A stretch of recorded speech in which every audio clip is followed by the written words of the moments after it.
আজকের গল্প লেখক নটরাজনের লেখা ভুতুড়ে আঙুল। গল্পটি শুরু করার আগে আপনাদের কাছে বিনীত অনুরোধ যে গল্পটি ভালো লাগলে লাইক, শেয়ার, কমেন্ট এবং আরো এরকমই গল্পের জন্য চ্যানেলটিকে সাবস্ক্রাইব করে দেবেন। চলুন শুরু করা যাক আজকের গল্প ভুতুড়ে আঙুল। আমার নিজের জীবনের একটা ভয়ের কাহিনী আজ তোমাদের শোনাবো। কাহিনীটা শোনার পর তোমরাই বিচার করবে ওরকম একটা পরিস্থিতির মধ্যে আমার ভয় পাওয়ার তেমন কোনো সঙ্গত কারণ ছিল কি না। মানুষের ভয়ের কাছে যে যুক্তি একেবারেই অকিঞ্চিতকর, তার একটা কাহিনীর সূত্রপাত একটা তালা নিয়ে। হ্যাঁ, একটা তালা, তবে ঠিক সাধারণ তালা নয়, কিছুটা অসাধারণ একটা তালা, যেটার ওজন প্রায় 2-2.5 কেজির মতো। ফ্ল্যাট বাড়িতে বাস করি আমি। নিচ থেকে একটা সিঁড়ি সোজা উপরে উঠে গেছে, যার প্রতিতলায় ডাইনে বাঁয়ে দুটো করে ফ্ল্যাট। সিঁড়ির কাছের বড় দরজাটি বন্ধ করে দিলে একটি ফ্ল্যাটের সঙ্গে আরেকটির কোনোই সম্বন্ধ থাকে না। এমনি ফ্ল্যাটে যখন কেউ থাকে না, তখন বাইরে থেকে তালা বন্ধ করে রাখা মোটেই নিরাপদ নয়। ইদানিং তালা খুলে কিংবা ভেঙে বাড়ির সব কিছু চুরি হয়ে যাবার অনেকগুলো ঘটনাই ঘটেছে আমাদের এলাকায়। তাই নিজের নিরাপত্তার কথা ভেবে আমিও চিন্তিত হয়ে উঠি। অবশেষে অনেক ভেবে চিনতে একটা বিশেষ ধরনের তালা কেনার জন্যে ব্যস্ত হয়ে উঠি। এই জাতীয় তালা বাইরের দরজার সঙ্গে ভেতরের দিকে লাগাতে হয়।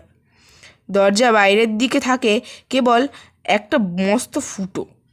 বাইরে থেকে দরজা বন্ধ করে এই ফুটোয় চাবি গলিয়ে ঘোরালেই ভিতর থেকে দরজা বন্ধ হয়ে যায়। যেহেতু তালাটা থাকে ভেতরে, তাই চোরের পক্ষে তালা ভাঙার প্রশ্নই ওঠে না। বড় বড় দোকানেও এমনি তালা লাগানো হয়।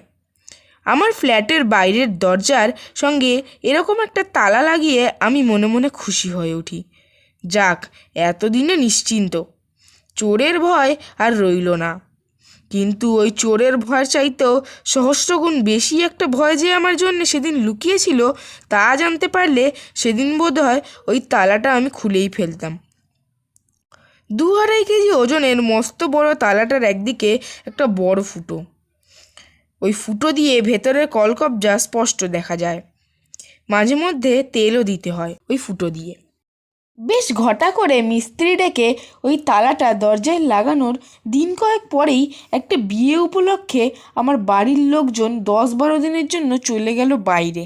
বাড়িতে রইলাম একা আমি।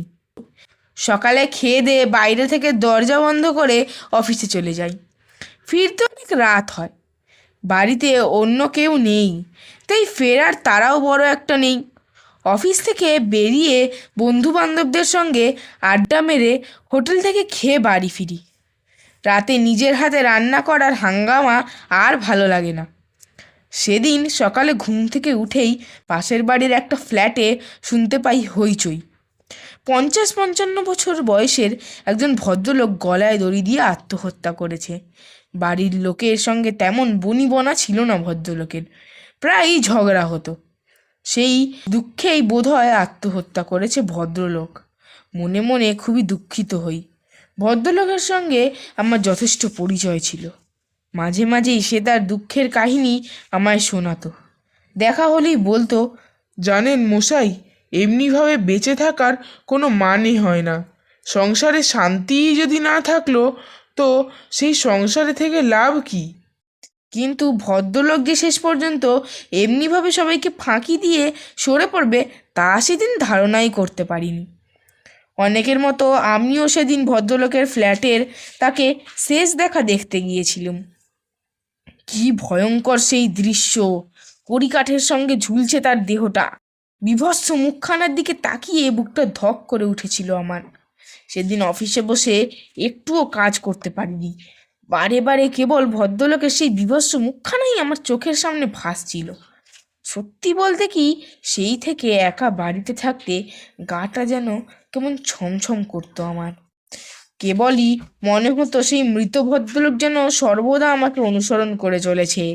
রাতে অফিস থেকে বাড়ি ফিরে দরজার ফুটোয় চাবি লাগিয়ে দরজা খুলতে খুলতে আমার মনে হতো দরজা খুলেই যেন দেখতে পাবো সেই মৃত ভদ্রলোক সামনে দাঁড়িয়ে রয়েছে। ভয় বুকের মধ্যে ঢিপ ঢিপ করতো।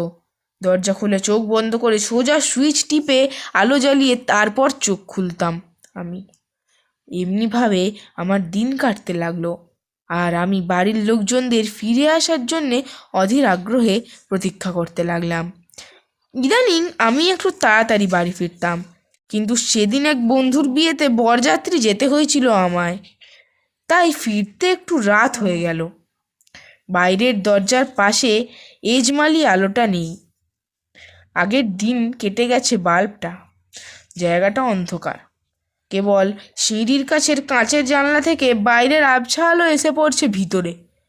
পকেট থেকে লম্বা চাবিটা বের করে আবছা অন্ধকারেই সেটা ফুটো দিয়ে ভেতরে গলিয়ে দিলাম। চাবিটা ঘুরোতে যাব, হঠাৎ লক্ষ্য করলাম সেটা পুরোপুরি ভেতরে ঢোকেনি। কেমন একটা নরম বস্তু যেন স্পর্শ করছে চাবিটাকে। কি হলো? ভেতরে কি আছে? বিরক্ত হয়ে আরও জোরে চাপ দিয়ে চাবিটা ভেতরে ঢুকোতে গেলাম আমি। কিন্তু এ কি, ভেতরে যাচ্ছে না কেন ওটা? মনে হলো কে যেন ভেতর থেকে আঙুল দিয়ে চাবিটাকে ঠেলে ধরেছে। চাবিটা তার নরম আঙুল স্পর্শ করছে। মুহূর্তে একটা প্রচণ্ড ভয় পেয়ে বসলো আমাকে। আমি তাড়াতাড়ি ছেড়ে দিলাম চাবিটা। সঙ্গে সঙ্গে একটা ভৌতিক কাণ্ড, চাবিটা নিজে নিজেই ঠক ঠক করে নড়তে লাগলো সেই ফুটোর মধ্যে। নিজের শির দ্বারা একটা হিমশীতল স্রোত অনুভব করলাম আমি। গলা শুকিয়ে উঠল, হাত পা কাঁপতে লাগলো থরথর করে। কিছু বিচার বিবেচনা না করেই আমি আবার শক্ত হাতে চেপে ধরলাম চাবিটা। তারপর প্রচণ্ড শক্তিতে সেটা ঘোরাতেই খট করে ভেতরের তালাটা খুলে গেল। দৌড়ে গিয়ে প্রথমেই আলো জ্বাললাম আমি। না, কেউ কোথাও নেই। জীবন্ত কিংবা মৃত কোনো মানুষের অস্তিত্বই টের পেলাম না কোথাও। তাহলে ভেতর থেকে চাবিটা ঠেলে রেখেছিল কে? ঘরের চারিদিক যেমন বন্ধ করে রেখেছিলাম ঠিক তেমনই রয়েছে। রান্নাঘরে গিয়ে কুঁজো থেকে এক গ্লাস ঠান্ডা জল গড়িয়ে খেয়ে একটু সুস্থ বোধ করলাম। তারপর গোটা বাড়িটা তন্ন তন্ন করে খুঁজেও কাউকে দেখতে পেলাম না। অবশেষে বাইরের দরজা বন্ধ করতে গিয়ে দরজার কাছে এগিয়ে নজর পড়ল সেই বড় তালাটার উপর। যেমন তালা ঠিক তেমনই রয়েছে। হঠাৎ লক্ষ্য করলাম তালাটার গায়ে লাল মতো যেন কিছু লেগে রয়েছে। আঙুল দিয়ে দেখলাম রক্ত। 2 ফোঁটা রক্ত লেগে রয়েছে তালার গায়ে। নিচে মেঝেও তেমনই 2-3 ফোঁটা রক্ত, যেন আহত আঙুল নিয়ে কেউ তাড়াতাড়ি সরে পড়েছে সেখান থেকে। ভয়টা আবার চেপে বসলো আমার ঘাড়ে। বিছানায় শুয়ে কেবল সেই মৃত ভদ্রলোকের বীভৎস মুখখানাই বারে বারে আমার চোখের সামনে ভেসে উঠতে লাগলো। নিদ্রাহীন চোখে ঘরের আলোটার দিকে তাকিয়ে কেবল ভাবতে লাগলাম, এ কাজ কোনো জীবন্ত মানুষের নয়, নিশ্চয়ই কোনো প্রেতাত্মার কাণ্ড এটা। কিন্তু প্রেতাত্মা তো অশরীরী, তার গায়ে রক্ত আসবে কোত্থেকে? পরের দিন যথারীতি ঘুম থেকে উঠে রান্নাবান্না সেরে খেয়ে দিয়ে অফিসে এলাম। আগের দিন রাতের সেই রহস্যের কথা আমার পাশের ফ্ল্যাটের বাসিন্দাদেরও যেমন বলিনি, তেমনি অফিসের বন্ধুবান্ধবদের কাছেও চেপে গেলাম।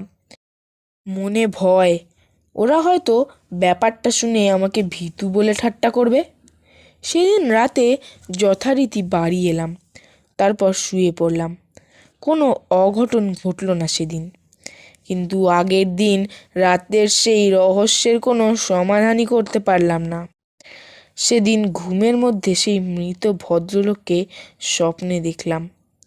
বৌভাতের নিমন্ত্রণ পরের দিন। মনে মনে ঠিক করলাম আজ যেমন করে হোক তাড়াতাড়ি ফিরে আসবো বিয়ে বাড়ি থেকে। কিন্তু পরের বাড়ি গিয়ে নিজের ইচ্ছে মতো তো সব সময় চলাফেরা করা যায় না। কাজেই ফিরতে ফিরতে বেশ রাত হয়ে গেল। সিঁড়ি বেয়ে সোজা দোতলায় এসে নিজের ফ্ল্যাটের দরজার কাছে দাঁড়ালাম। চারদিক যথারীতি অন্ধকার। আকাশে মেঘ থাকায় বাইরের সামান্য আবছালুটুকুও আজ আর নেই। কোথায় যেন একটি ঘুমন্ত বাচ্চা ছেলে কেঁদে উঠল। শব্দটা কানে যেতেই আমার মনে পড়ল শকুন ছানার কণ্ঠস্বরও নাকি অবিকল বাচ্চা ছেলের মতো। সহসা আমাদের বাড়ির সামনের ছোট বট গাছটার ডালে ঝটপটিয়ে কর্কশ কণ্ঠে ডেকে উঠল গোটা কয়েক বাদুড়। সঙ্গে সঙ্গে দূরে কোথাও যেন জেগে উঠল একটা রাত জাগা কুকুরের আর্তনাদ। আর ঠিক সেই মুহূর্তে পাশের বাড়ির যে ঘরখানায় সেই ভদ্রলোক গলায় দড়ি দিয়েছিল, সেই ঘরের একটা আলো দপ করে জ্বলে উঠেই নিভে গেল। গাটা কেমন যেন ছমছম করে উঠল আমার। পকেট থেকে লম্বা চাবিটা বের করে তাড়াতাড়ি দরজা খুলতে গেলাম, কিন্তু এ কী অবিশ্বাস্য ব্যাপার! দরজার গায়ে চাবির ফুটোয় একটা সরু আঙুল বেরিয়ে রয়েছে। অল্প অল্প নড়ছে আঙুলটা। এবার শুধুমাত্র হাত পা নয়, সারা দেহটা আমার থরথর করে কাঁপছে। ভয় চিৎকার করে উঠতে গেলাম, কিন্তু গলা দিয়ে এক ফোঁটা শব্দও বের হলো না। দৌড়ে পালাবার পথ নেই। কে যেন আমার পায়ে একখানা জগদ্দল পাথর বেঁধে দিয়েছে। চরম ভয় মানুষ কেমন আচরণ করে আমি তা জানি না। আমি কিন্তু সেই মুহূর্তে একটা কাণ্ড করে বসলাম। হাত থেকে চাবিটা খসে পড়তেই আমি দরজার উপর ঝাঁপিয়ে পড়ে দু হাতে চেপে ধরলাম আঙুলটা। জীবন্ত কিংবা মৃত যাই হোক না কেন, ওই আঙুলের মালিককে আজ এক হাত দেখে নেবই। কিন্তু দু হাতে আঙুলটাকে চেপে ধরে আমি যতই টানছি আঙুলটা ততই লম্বা হচ্ছে। ভয় এবার শ্বাস প্রশ্বাস বন্ধ হওয়ার উপক্রম আমার।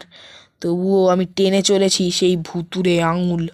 আঙুলের ধারালো নখ স্পষ্ট অনুভব করছি আমি। পিছোতে পিছোতে উল্টো দিকের দেওয়াল পর্যন্ত চলে গেলাম আমি। দেওয়াল ঠেস দিয়ে ধরে রইলাম সেই প্রকাণ্ড লম্বা ভুতুড়ে আঙুল। পিছোবার আর জায়গা নেই। এবার কোথায় যাব? কিন্তু আঙুলটা যেন আরও লম্বা হয়ে চলেছে। ওটা যেন থামতে চাইছে না। আমার হাতের মুঠো ছাড়িয়ে আমার বুক স্পর্শ করেছে সেই আঙুল। বুকের কাছে ধারালো নখের অস্তিত্ব স্পষ্ট অনুভব করছি আমি। এবার ওই আঙুল বিঁধবে আমার বুকে। আমার হৃৎপিণ্ড ভেদ করে চলে যাবে ওই ভুতুড়ে আঙুল। দেহের সমস্ত শক্তি একত্রিত করে হঠাৎ চিৎকার করে উঠলাম আমি। পরক্ষণেই জ্ঞান হারিয়ে মেঝে লুটিয়ে পড়লাম। জ্ঞান হতেই দেখি আমি শুয়ে আছি বিছানায়। চারিপাশে উদ্বিগ্ন প্রতিবেশীদের মুখ। আমাকে চোখ মেলে তাকাতে দেখেই একজন বললে, এই যে জ্ঞান ফিরেছে। তা মশাই, তালার ভেতরে স্প্রিং ধরে টেনে লম্বা করে দেয়ালের পাশে হুমড়ি খেয়ে পড়েছিলেন কেন? তালার ভেতরের স্প্রিং?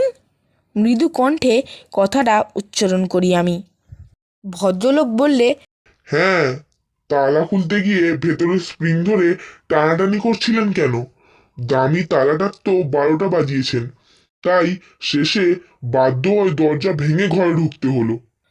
আমি আর কিছু না বলে লজ্জিত মুখে চুপ করে থাকি। এমনি সময় আরেকজন বলে ওঠে, আর আপনাকে বলিহারি মশাই, কদিন বাড়িতে লোকজন নেই, এর মধ্যেই ঘরগুলোকে একটা ডাস্টবিন করে তুলেছেন। আপনাকে ধরাধরি করে ঘরে ঢুকতেই একটা পচা গন্ধ এসে লাগে নাকি। খোঁজাখুঁজি করতেই দেখি আলমারির এক কোণে একটা নেংটি ইঁদুর মনে পড়ে রয়েছে, দেহটা থ্যাঁতলানো। আর কিছু না বলে আমি এবার চোখ বুজলাম। মনে মনে ভাবতে লাগলাম, কিসের লোভে সেই প্রথম দিন ওই নেংটি ইঁদুরটা তেল দেবার ফুটো দিয়ে তালাটার মধ্যে ঢুকে গেছিল।